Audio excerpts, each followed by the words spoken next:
Hit the Diamond, the 5th episode of Season 3 of Steven Universe. As per usual, and I haven't been doing this lately, I want to get back to it, as per usual, there will be spoilers in this review, so keep that in mind watching it. This episode aired yesterday evening. I did see it, 2 weeks ago when the initial French leaks came out, which is why, if you pay very close attention, the version of the footage that I'm using in this review is actually the French version. I just doctored it up a little bit to make it look like the English version, with the English intro and whatnot. And I remember all the way back when the title of this episode was announced. People didn't know yet where it was going to fall on the broadcast schedule, and a lot of people were thinking that this was going to be the episode where Yellow Diamond finally arrived on Earth and had to fight the other gems. Or rather, the other gems had to fight her, I guess. But there was also a very vocal minority, I would say, of people who thought this was going to be a baseball episode, that it was just a play on words. I was in that very vocal minority, and I'm happy to say that because this was a baseball episode.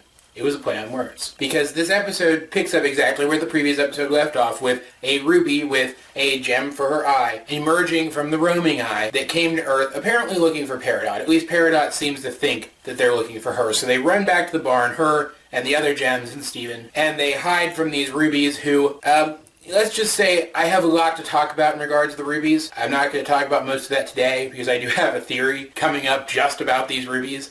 So it seems like I'm being sparse when talking about them, that's why. But these rubies, who are all very unique in terms of design and personality, don't realize what gem it was that they were following or where she went. And now we can determine a little bit about them right away. They are wearing Yellow Diamond uniforms, and they mention Yellow Diamond by name as the person who sent them on this mission. And of course, Peridot thinks that this is because she called Yellow Diamond to Claude, and is just freaking the heck out. It's absolutely hysterical. And eventually she runs and hides in an overturned box of baseball supplies that's in the barn somewhere. I guess we've just never seen it before. And the most interesting thing here is the other crystal gems are going to go fight for Peridot, and she doesn't want them to. She's like, I've caused you enough trouble, you don't have to fight for me. But Garnet reassures her that their mission is to protect anything that calls the Earth its home, even Claudes like Peridot, which is very, very cute. But she also says that she has an idea that may prevent them having to fight at all. Or that rather, and this is a direct quote, we have an idea. And she defuses back into Ruby and Sapphire. Steven is, of course, ecstatic to see them. And they get right down to business, and our Ruby goes out and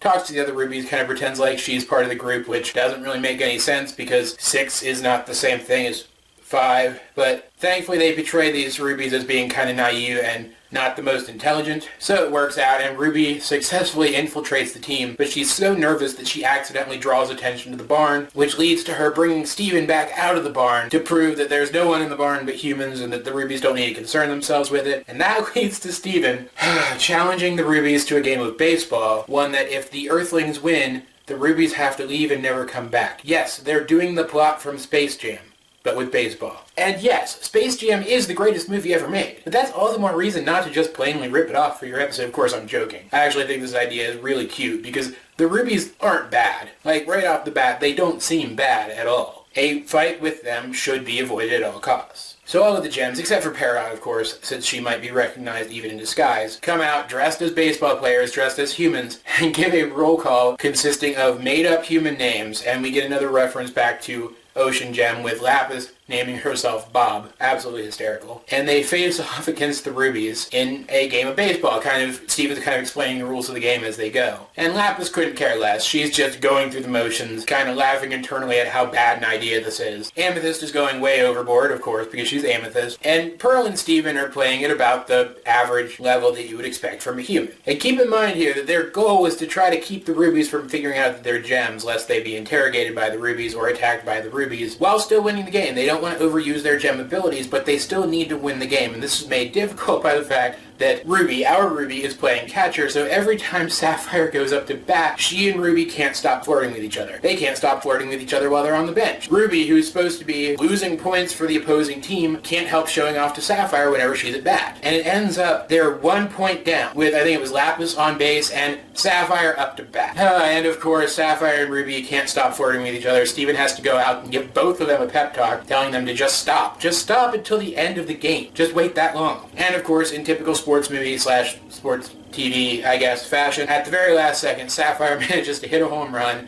They score 2 points and win the game. But on her way around the bases, she gets all excited, jumps into Ruby's arms, and the two of them fuse into Garnet, and the charade is up. The 5 rubies fuse into Mega Ruby and go to attack, but Peridot, who genuinely cares about the other gems now. It could not be more clear that that's true than it is in this episode. Runs out of the barn thinking that she will sacrifice herself to save the others, that she'll give herself up to save the others. And she is recognized as the Peridot that was assigned to the Earth mission, as a gem who might know where Jasper is, because that's actually who they're looking for. They're looking for Jasper. Of course, the crystal gems at this point don't even know if Jasper's alive. They have no idea where she might be, so they bluff, and Steven tells the 5 rubies that Jasper is somewhere on Neptune. They pile back into their ship and take off. And I honestly don't know what to say about this episode. I have a lot to say about the rubies, as I mentioned before, but the episode itself, there isn't a whole lot more to say about it other than just, if you haven't watched it yet, you should. It's a good comedy episode that still does a good job of furthering the plot. The animation's top-notch. I loved seeing Ruby and Sapphire interact for such a long period of time here, when they weren't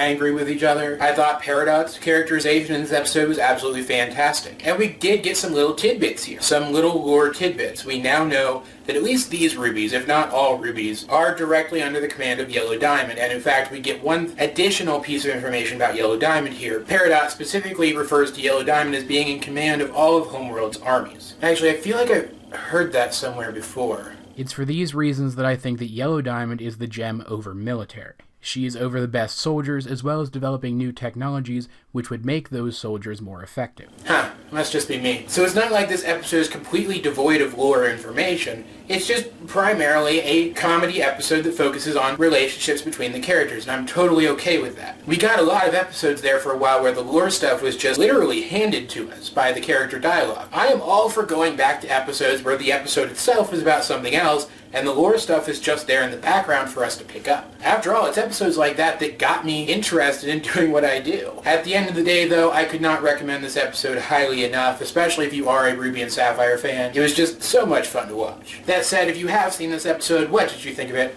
Let's get a discussion going in the comments section down below. Either way, this has been AJ22, and I will talk to you guys later.